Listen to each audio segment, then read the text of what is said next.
La détention de Pavel Durov, le fondateur du service de messagerie Telegram, pourrait compliquer les plans militaires russes en Ukraine.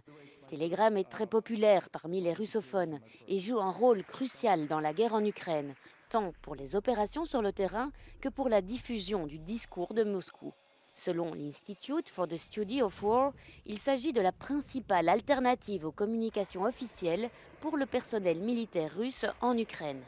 It's not just a news source, but it's a kind of key messenger that is used for coordination of action on different level to store video, to share large files, and all these kind of things. And you've got a lot of channels who are directly, more or less directly connected with the Kremlin or with the DoD, the Department of Defense of Russia. Telegram est une messagerie cryptée et a évité de passer sous le contrôle du gouvernement russe en 2018. Selon des experts, le Kremlin aurait réussi à la manipuler tout en promouvant une législation plus stricte sur ses activités. The owners of channels that are grouping more than 10,000 followers have to give the information to Roskomnadzor, which is more or less the organization who is in charge of controlling all the medias and social networks. In the same law, they are explaining that if you've got a channel who is followed by more than 500,000 packs, you had to give all the information on your users just if RKN or the FSB is asking it. So there is a kind of, not a control, but let's say a kind of more or less cooperation. Avec Pavel Durov en prison dans un pays européen, les forces russes pourraient commencer à délaisser Telegram, qui dans un scénario extrême pourrait être totalement bloqué dans le pays. Cette incertitude aura probablement un impact sur les opérations de la ligne de front russe, même s'il semble peu probable que les autorités françaises puissent divulguer les informations cryptées. They could try to do so. It will be illegal because at the EU level there is no decision about being allowed to read messages. 3 months ago the EU could not reach an agreement on this, so yeah, they could try this, the secret services or whatever, but I really don't think that's the main problem now. La détention de Pavel Durov pourrait bientôt devenir un incident diplomatique entre la France et la Russie. L'ambassade russe à Paris a accusé la France de refuser de coopérer. Mais le président français Emmanuel Macron a assuré que la détention n'était pas une décision politique. Moscow has accused France of free speech double standards after the arrest of Pavel Durov, Russian billionaire and also the founder of the Telegram messaging platform. The arrest late on Saturday night prompted a stern warning from the Kremlin to the Elysee Palace that Durov should be accorded his full rights, further aggravating the already tense relationship between both countries.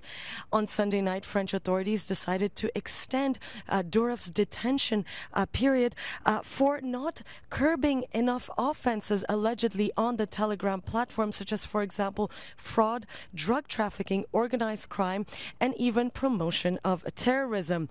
Durov could be held up to 96 hours for questioning. After the end of this detention period, a judge can then decide whether to set him free or to press charges against him. French President Emmanuel Macron insisted on Monday afternoon that Durov's arrest was in no way a political move. Russia's embassy in Paris said that they had tried to get in touch with Durov, but said that the French side was not cooperating with them, and that's because Durov also holds a dual nationality with France. Sofia Katsenkova reporting from Paris for Euronews. Un piquet de grève solitaire devant l'ambassade de France à Moscou. Les protestataires se relaient pour dénoncer l'arrestation à Paris du patron de Telegram. Les pancartes appellent la France à ne pas suivre l'exemple de Vladimir Poutine et à respecter la liberté d'expression. Au niveau officiel, la Russie, de son côté, accuse les autorités françaises de refuser de coopérer et d'expliquer les raisons de la détention de Pavel Durov. Le patron de Telegram est de nationalité russe, il a été naturalisé français en 2021. Sa garde à vue a été prolongée dimanche soir. Pavel Durov pourrait rester incarcéré au maximum 4 jours avant d'être libérés ou présentés à un juge en vue d'une éventuelle mise en examen. L'arrestation de Pavel Durov a eu lieu samedi soir à l'aéroport du Bourget. Le milliardaire franco-russe faisait l'objet d'un mandat d'arrêt émis par l'Office français chargé de la lutte contre les violences faites aux mineurs. La justice française reproche à Pavel Durov de ne pas agir contre l'utilisation illégale de sa messagerie par certains de ses abonnés. C'est l'attaque russe la plus importante depuis l'entrée des Ukrainiens à Koursk au début du mois d'août qui avait forcé l'évacuation de plus de 3000 Russes. Ce dimanche dans la nuit et encore au petit matin, la Russie a lancé sur l'Ukraine 200 drones et missiles faisant 4 morts et coupant l'électricité dans plusieurs régions. Більше ударів комбінований, більше сотні ракет різних типів та близько сотні шахедів. І як більшість попередніх російських ударів, цей такий же підлий, націлений на критичну цивільну інфраструктуру. По більшості наших регіонів, від Харківщини та Києва до Одеси et наших західних областей. Des habitants de Kiev se sont protégés des frappes aériennes en se réfugiant dans le métro. Sur ces images, plusieurs d'entre eux entonnent l'hymne de la ville pour se donner du courage. Dans la ville industrielle de Kryvyi-Rih, en Ukraine orientale, des habitants ont également cherché des abris pour échapper aux frappes.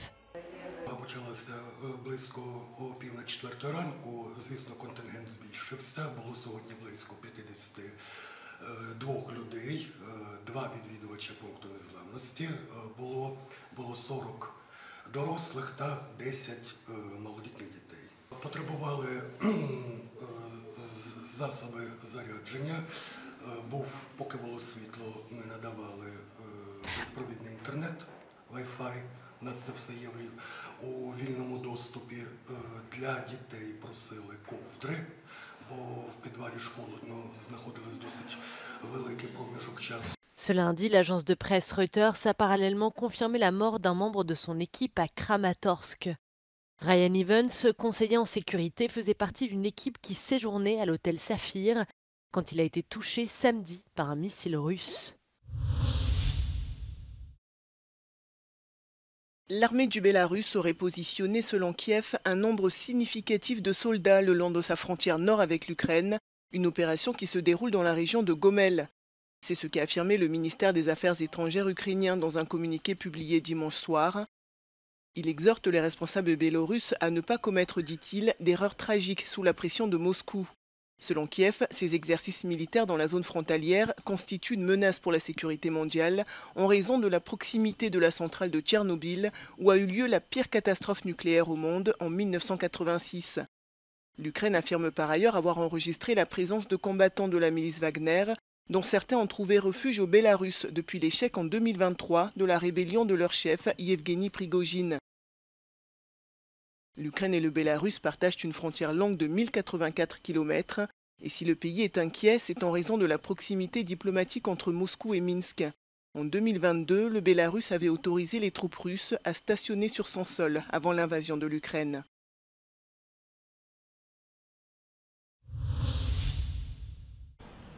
Uber a été condamné à une amende de 290 millions d'euros lundi par l'autorité de protection des données des Pays-Bas, pays où se trouve son siège européen. La société de covoiturage est accusée d'avoir enfreint le règlement général sur la protection des données de l'Union européenne en transférant des données personnelles de chauffeurs européens aux États-Unis. L'autorité néerlandaise de protection des données estime qu'elle n'a pas assuré une protection adéquate entre 2020 et 2022. Cette décision erronée et cette amende extraordinaire sont totalement injustifiées, a contesté un porte-parole d'Uber dans un communiqué, et l'entreprise va probablement faire appel de la décision. Uber ainsi que l'association Computer and Communications Industry ont fait valoir que l'amende visait une période d'incertitude juridique significative. En 2020, un tribunal de l'Union européenne a invalidé le bouclier de protection des données qui permettait les transferts de données entre le bloc et les États-Unis.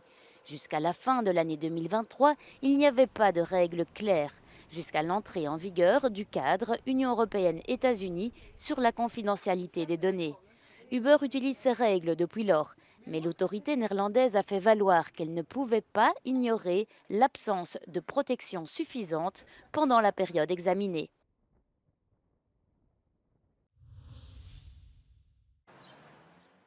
Très tôt ce lundi matin, certains habitants du Portugal ont senti la terre bouger sous leurs pieds.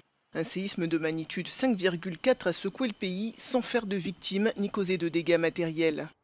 Acordei e depois o barulho dos telemóveis e as coisas em casa também a fazer barulho. Foi assustador. Acordei e senti a cama a abanar, é claro, e depois fiquei esperando se aquilo avançava, se diminuía, e eu fiquei muito assustada, como é normal. Eu só me lembro do 69, nessa altura foi muito grande. L'épicentre était situé en mer, à environ 60 km de la ville de Sines, dans le sud du pays. La secousse a été ressentie jusqu'en Espagne et au Maroc. Pour le gouvernement portugais, ce tremblement de terre permet de tester la réactivité du pays en cas de séisme plus puissant. É uma preocupação no sentido que a preocupação é saber se temos meios de resposta um fenómeno natural com esta intensidade já permite verificar como os meios estão ou não estão em prontidão e com capacidade de resposta. Portanto, sob esse ponto de vista, digamos que é uma vantagem colateral de um evento destes, é poder fazer esse teste de forma real. Il s'agit du tremblement de terre le plus important enregistré au Portugal depuis le séisme de 2009.